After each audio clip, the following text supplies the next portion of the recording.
What's going on? It's your boy St. Joe. We checking out Kontakt.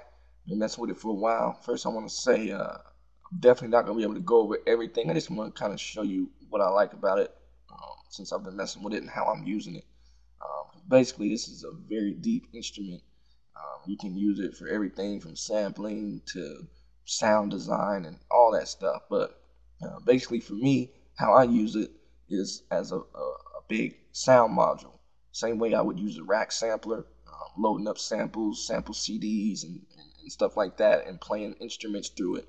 Um, and what I like about Kontakt is it's got a lot of support because it's been around for a while. So it's pretty much a standard as far as sampling goes. So there's always stuff that you can expand it with.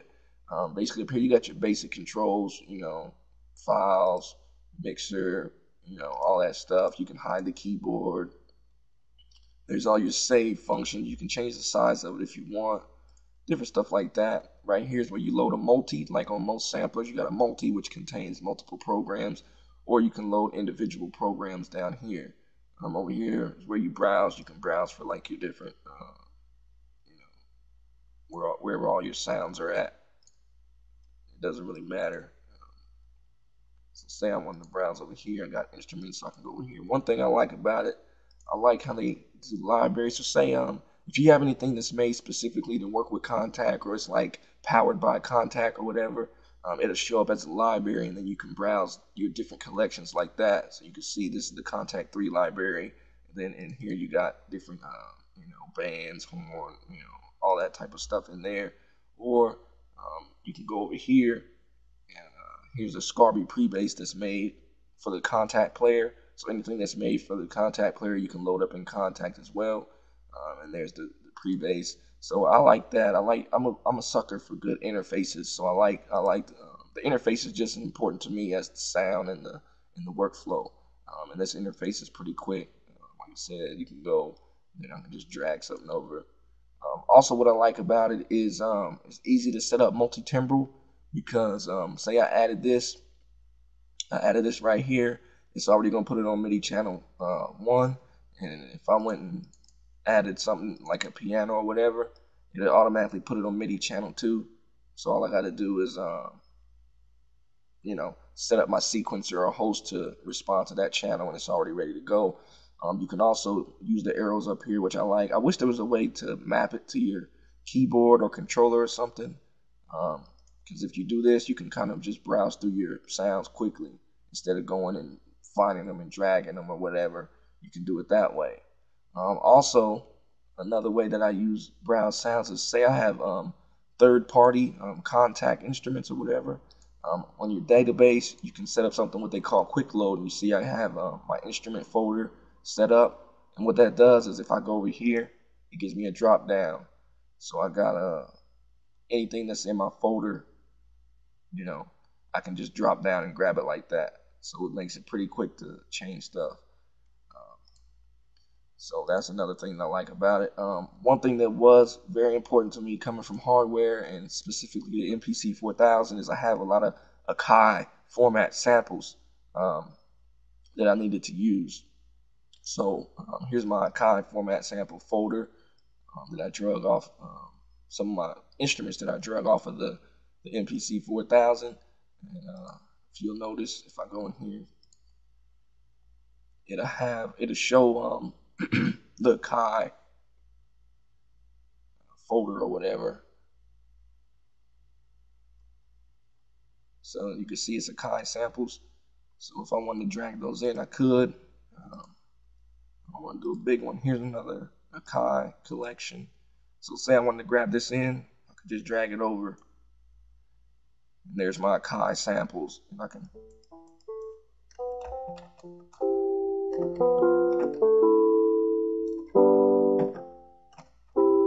So that's important to me because I got a lot of stuff in the Akai format.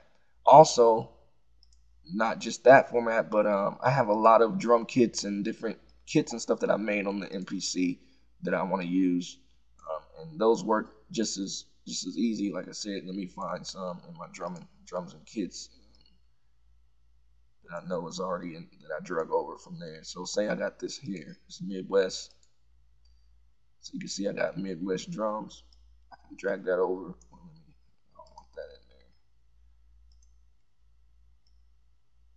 So see it right there. Same thing. It brings it over. Now I got my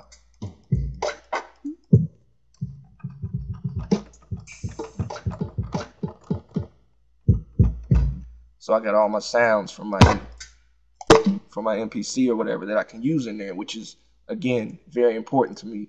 So this is basically how I use it. I would load it up in something like Ableton Live, or if I want to sequence it with Machine, I found I made myself a template to use it in Reaper, where Machine does all the sequencing, and then I can just send MIDI tracks to 16 MIDI tracks inside of Kontakt and use it that way. So that's basically how I use it. Like I said, there's various other ways that different people use it. You can use it to mess with your samples. Say if I wanted to go in here and grab something out of this sample folder or whatever, and then you have all your normal, you can get in there and get into all your instruments, and you can do this for pretty much all the stuff. But you got your wave editors. You can go in there and turn the grid on, chop it up, all that type of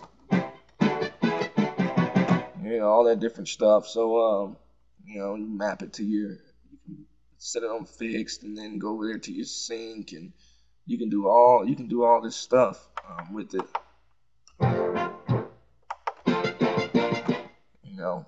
So it's pretty cool. So you can do time stretch, beat machines, samples, loops, edit your samples, drag your things. This is non-destructive, so whatever you do, if you want to play your slices back from within Kontakt without actually editing the audio file, that's easy to do as well. But like I said, for me, I have other things that I use to edit my samples and stuff like that. So I basically use Kontakt as a big sound module, which I think it excels at, because like I said, it reads tons of different formats. And like I said, specifically for me, I needed something that read Akai formats very easily to make the transition smoother, so I can still have access to all my sounds from my MPC, but still, use it in the software environment or whatever. So that was a major thing for me. And like I said, the Kontakt library itself is pretty good. You got everything. You got some of the urban sounds, the beats and drums are actually very good. I like them a lot. You got the orchestral stuff in there. So it's a big module. It's something that would compete on a level with something like a Phantom or Motif or whatever. And the thing is, you can customize it even more so than a Phantom or a Motif or a Triton, because there's so many different libraries and stuff out there. You can get a specific sound, which is why I had the MPC 4000 in the first place, because I could be specific on the sounds that I wanted. If I wanted a high quality Kontakt or a high quality instrument like guitar or whatever, that worked fine. If I wanted a high quality piano, I can do it, pick and choose, and that's what you can do with Kontakt. That's kind of how I use it. Like I said, they're on Kontakt 4 right now. I'm using 3.5. I haven't upgraded yet. Kontakt 4 adds some new instruments. It adds the whole electric piano instrument into Kontakt. It adds some more orchestral stuff. It adds a new quick browser that kind of looks like Core, and it also adds some different humanization or advanced humanized playing type of stuff. So Kontakt, man, is a dope sampler. I love it. I think you should check it out. It's your boy St. Joe, soundsandgear.com.